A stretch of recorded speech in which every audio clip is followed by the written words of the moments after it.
Estamos viviendo en un tiempo incierto, pero Dios ha dado luz al mundo en su profecía. Prepárate para escuchar el programa Historias Proféticas del Mundo con Álvaro de la Cruz. Saludos a todo el que nos escuche y quiera ponerse en contacto con este programa, bien pueda compartirnos su opinión, manifestarnos alguna inquietud, dejarnos cualquier comentario, reportarnos su sintonía, mandarnos una crítica o simplemente dejarnos su amable saludo. Tenga la gentileza de dirigirse al WhatsApp más 57 321 296 59 56. Más 57 321 296 59 56. En esta ocasión se enciende la mecha que incendia la crisis final de la tierra. Empieza el tiempo de angustia de Jacob con la caída de las plagas, y la primera de ellas es la temible plaga de las úlceras. Este es el episodio 11. En el episodio anterior hicimos un paralelo comparativo entre la semana de incertidumbre que transcurrió desde que se cerró la puerta del arca de Noé hasta la caída de la primera gota del temible diluvio y el corto tiempo de aparente paz y seguridad que le seguirá al final del tiempo de gracia en los días finales, en el marco del último mapa profético que estamos diseñando aquí en esta serie. En este episodio, luego de esos días de aparente paz y seguridad, cuando se hable de paz y seguridad, estallará la destrucción repentina que estará condensada en las plagas, las 7 postreras plagas que se hallan reveladas en el Apocalipsis capítulo 16. Y nos podemos ir situando en nuestras Biblias en este capítulo, las cuales caerán directamente sobre los impíos, que ya para ese momento tendrán la marca de la bestia puesta. Los sellados ya estarán situados a esas alturas fuera de las grandes ciudades, es decir, en el campo. Y ahora sí que se viene el caos y la confusión para este planeta, porque la cosa va a ser terrible, de locos. O sea, la situación va a tocar fondo en este mundo, tanto así que la angustia que experimentará la raza no la ha habido desde que existe la raza humana sobre el globo terráqueo. La angustia de Jacob. Cada una de las 7 plagas la encontramos enunciada una a una en Apocalipsis 16, capítulo que ya les mencioné y que les pedí que se ubicaran en él ahí en sus Biblias, y que en su orden son las siguientes. La primera es una úlcera maligna y pestilente. En la segunda, los mares se convierten en sangre, mientras que en la tercera, los que se convierten en sangre son los ríos. O sea, tenemos 2 plagas seguidas que tienen que ver con sangre directamente.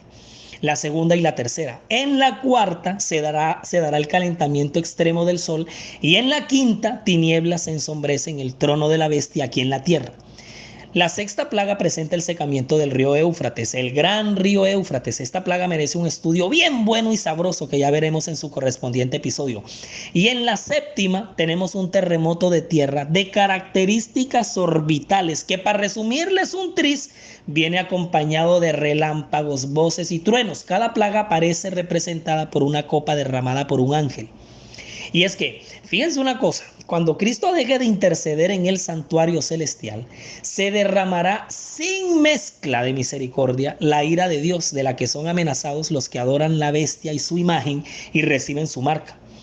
Las plagas que cayeron sobre Egipto cuando Dios estaba por libertar a Israel fueron de índole análoga a los juicios más terribles y extensos que caerán sobre el mundo inmediatamente antes de la liberación final del pueblo de Dios. Estas plagas no van a ser mundiales, van a ser locales, es decir, caen por sectores en diferentes partes de la geografía del planeta. Imagínense ustedes si fueran mundiales, que cayeran en todito el orbe todos los habitantes de la Tierra. Seríamos enteramente destruidos. Ahora, este mundo no aguanta ni media plaga divina. Por eso es que caerán por partes en determinados sectores, porque son locales. Sin embargo, serán los azotes más terribles que hayan sufrido jamás los hombres en este planeta. Todos los juicios que cayeron sobre los hombres antes del fin del tiempo de gracia fueron mitigados con misericordia, es decir, en el tiempo de angustia previo que ya vimos aquí, la sangre propiciatoria de Cristo impidió que el pecador recibiera el pleno castigo de su culpa. Pero en el juicio final, la ira de Dios se derramará sin mezcla de misericordia. Y para terminar de describir el dantesco panorama, las 7 postreras plagas de la gran crisis final caerán de manera acumulativa. ¿Escucharon bien? Acumulativa, es decir, no deja de caer una plaga para darle paso a la siguiente. O sea, no es que la primera cae y se termina, se agota y viene la segunda. No, señor. Cuando caiga la segunda, estará cayendo en todo su rigor la primera. O sea, se le añade la segunda. Pero cuando caiga la tercera, estarán cayendo con todo su rigor la segunda y la primera. Y así sucesivamente se van encontrando, se van acumulando hasta el final. Cosa que cuando la séptima sea derramada, las 6 anteriores estarán cayendo también. Mejor dicho, ya se puso a pensar usted el panorama, el caos, las escenas tan terribles que se desatarán en este mundo al final de esta terrible angustia.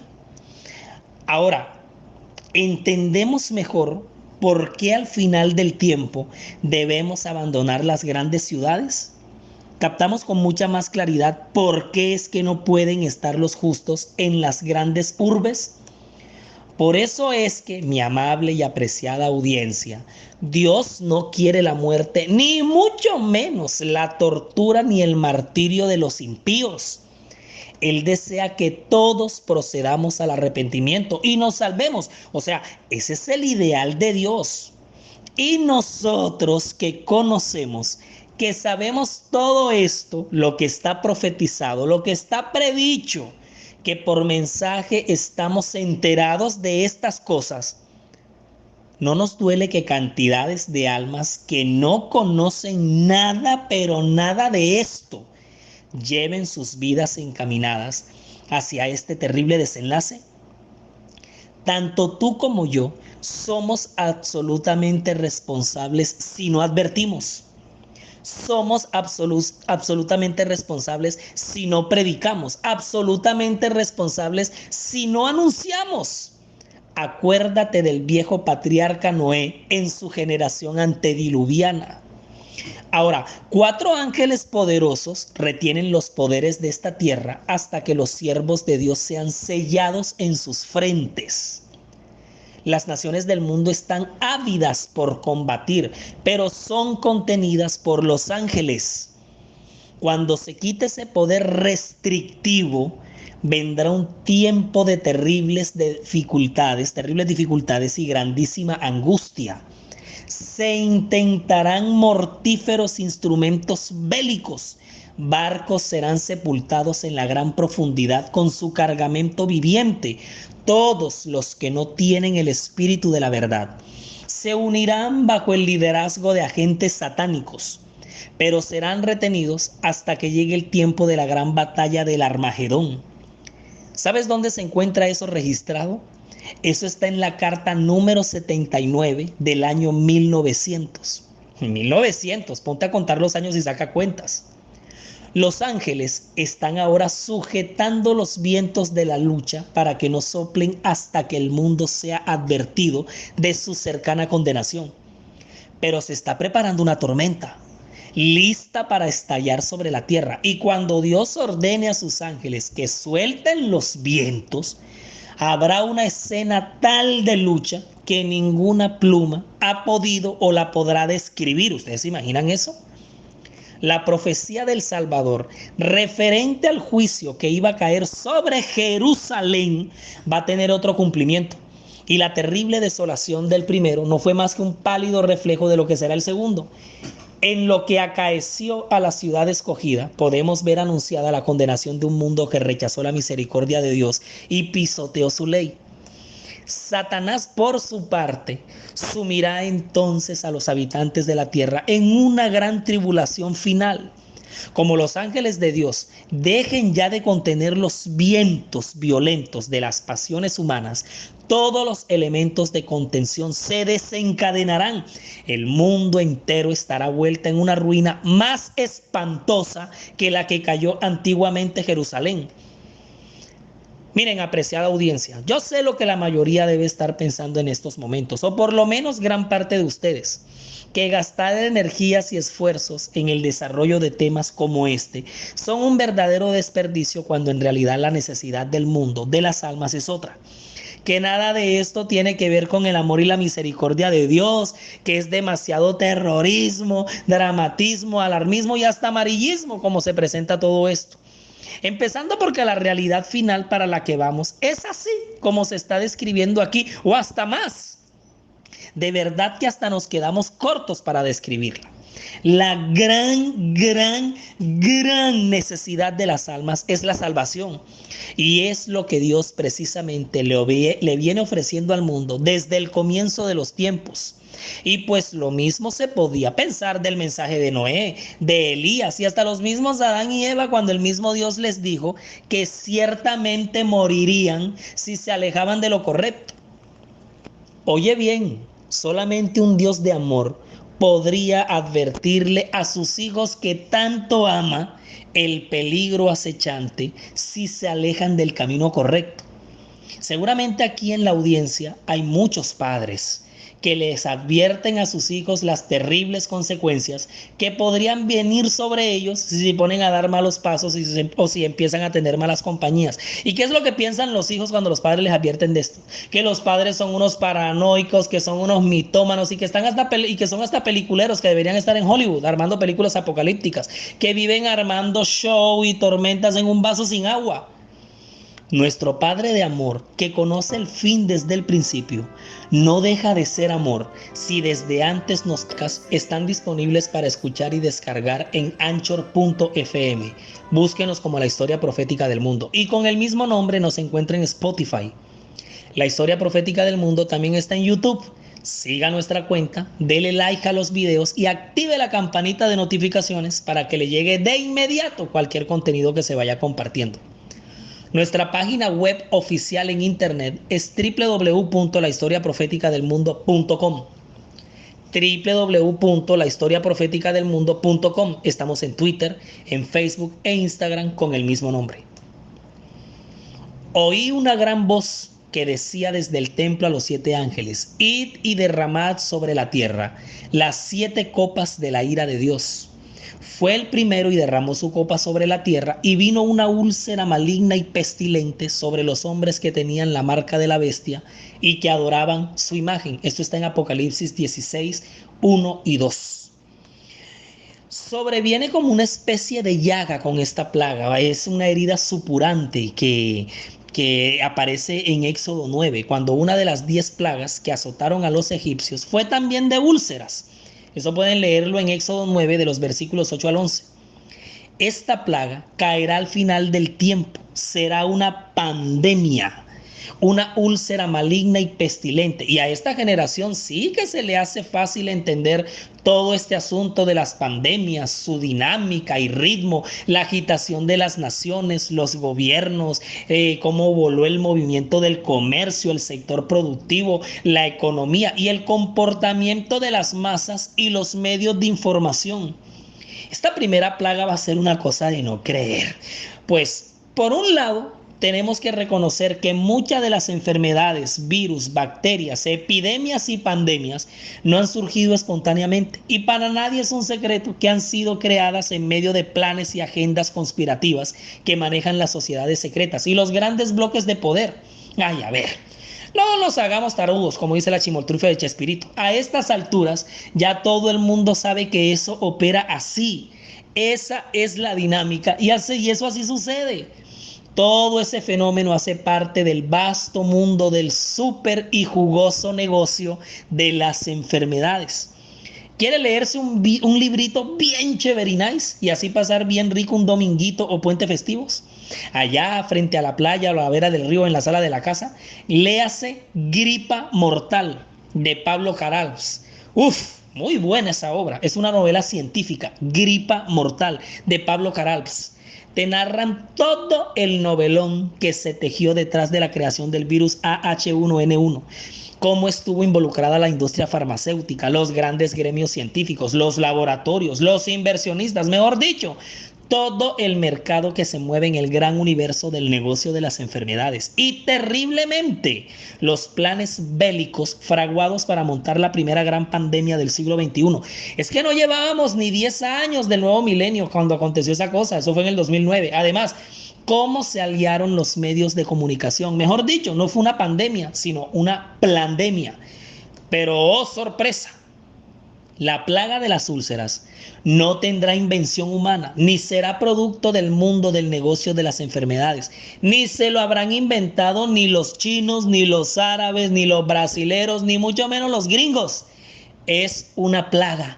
Es un juicio celestial. No, y la que se va a armar en este planeta con esta primera plaga. Si usted ya vio con sus propios ojos todo lo que ha pasado con esto del COVID-19 y cómo el mundo se volcó a una nueva realidad, ¿se imagina lo que pasará en este planeta con la primera plaga de las úlceras? La confusión y el caos que va a reinar en este mundo van a ser sin precedentes.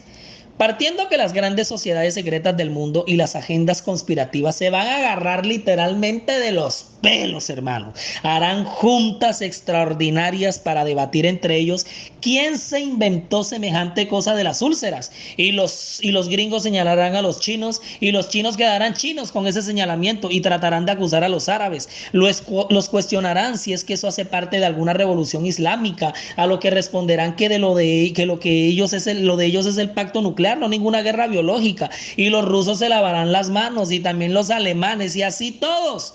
Entonces todos los que estarán sentados en la mesa de ese debate mirarán a los miembros del Club Bilderberg, a los jesuitas, señalarán a los Illuminati. Mejor dicho, nadie fue. Y tienen razón, nadie será. La plaga de las úlceras no tiene origen humano, no se gestó en la mente de ningún mortal. El planeta está bajo juicio. Es la angustia de Jacob, es la crisis final que ha entrado en su fase definitiva y es la primera plaga y son 7 y son acumulativas. Padre eterno.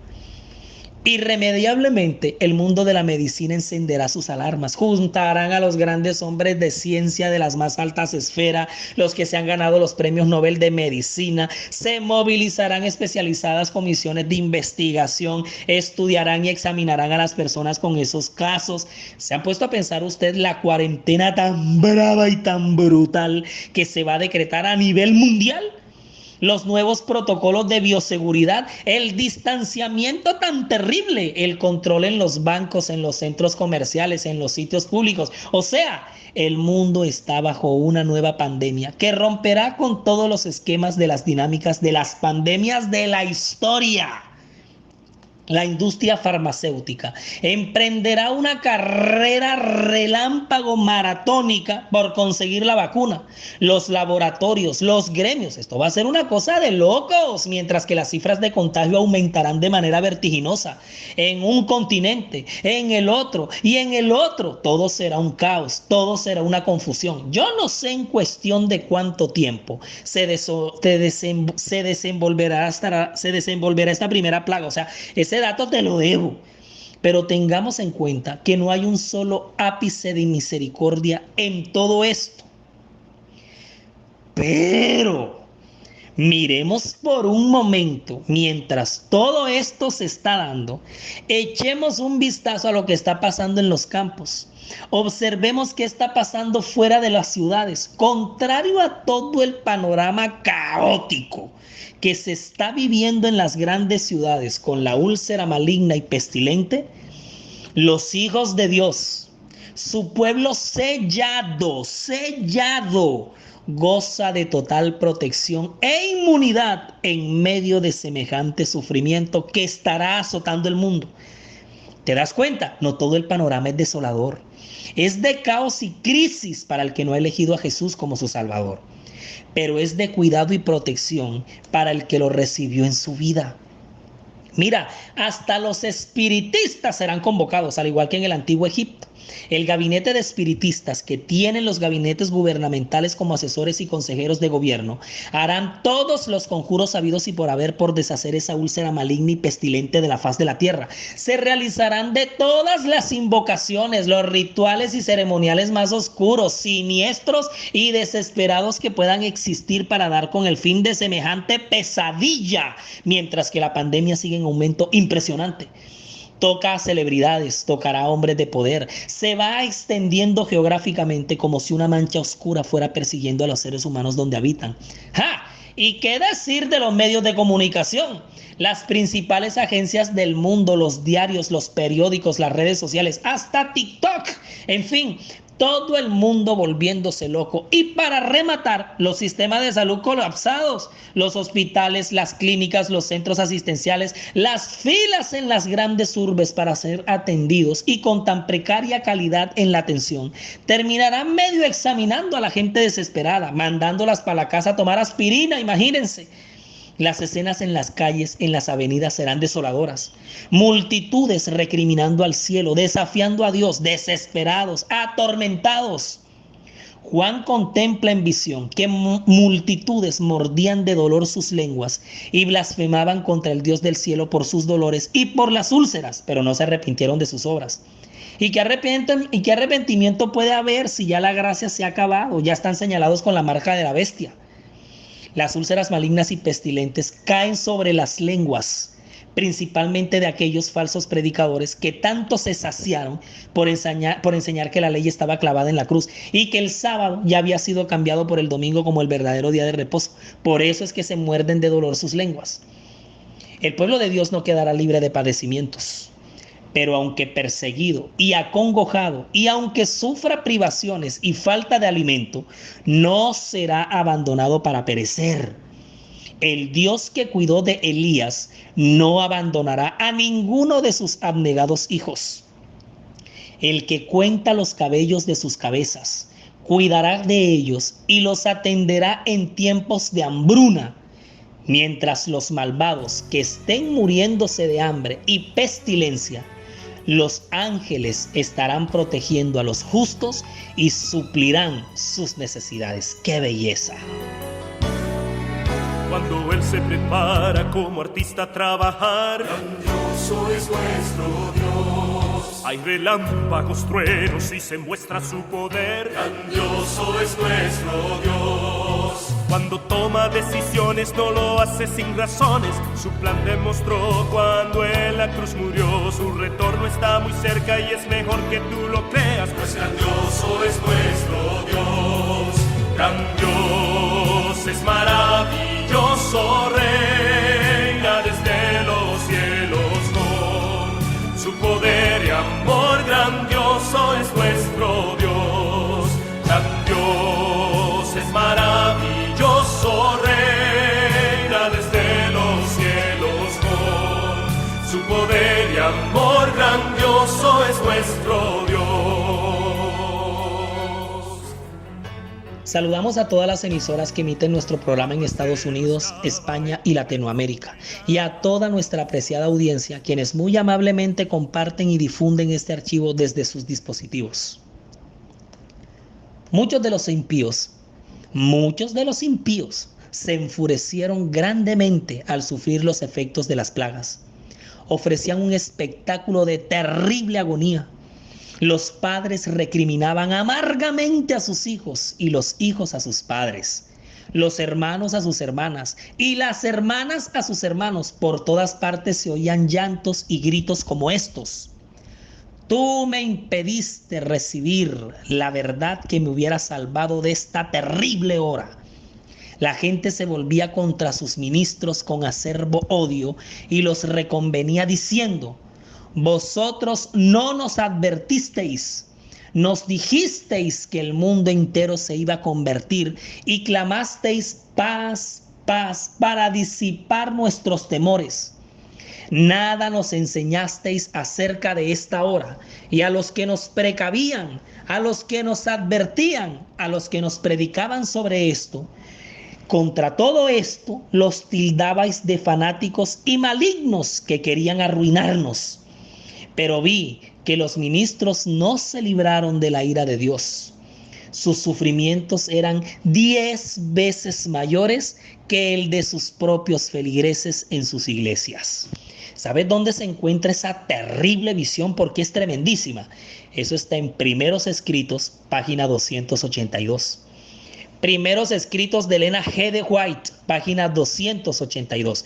Y en medio de semejante caos, en medio de semejante crisis, cuando el rigor total de la caída de la primera plaga, las úlceras malignas y pestilentes, estén azotando al planeta, casi que sin haber terminado de reaccionar ante terrible calamidad, ¡pum!, cae la segunda plaga. El río Mississippi, el Nilo, el Rin, el Missouri y todos los ríos de la tierra se empiezan a convertir en sangre y le siguen los mares. Una tragedia ecológica y ambiental azota a la humanidad con unas escenas de película, y eso es lo que vamos a ver en el siguiente episodio, en el cual nos vamos a detener a analizar el contexto mundial cuando caigan la segunda y la tercera plaga, que son las plagas de la sangre. Escrito está: del que camina en justicia, que se le dará pan y sus aguas serán ciertas. Cuando los pobres y los menesterosos buscan agua y no la hay, y la lengua se les seca de sed, yo Jehová los escucharé. Yo, el Dios de Israel, no los abandonaré. Léase todo Isaías 33. Mas aunque la higuera no florezca y no hubiere fruto en la vid, aunque faltare el producto del olivo y los campos nada dieran de comer, aunque las ovejas fueran destruidas del aprisco y no hubiera vacas en los pesebres, sin embargo, los que teman a Jehová se regocijarán en él y se alegrarán en el Dios de su salvación.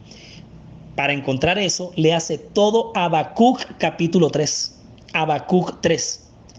Recuerda siempre que caerán a tu lado 1,000 y 10,000 a tu diestra, mas a ti no llegará. Ciertamente con tus ojos mirarás y verás la recompensa de los impíos. Porque tú has puesto a Jehová, que es mi esperanza, al Altísimo por tu habitación. No te sobrevendrá ningún mal, ni plaga tocará tu morada. Resumimos y nos fuimos.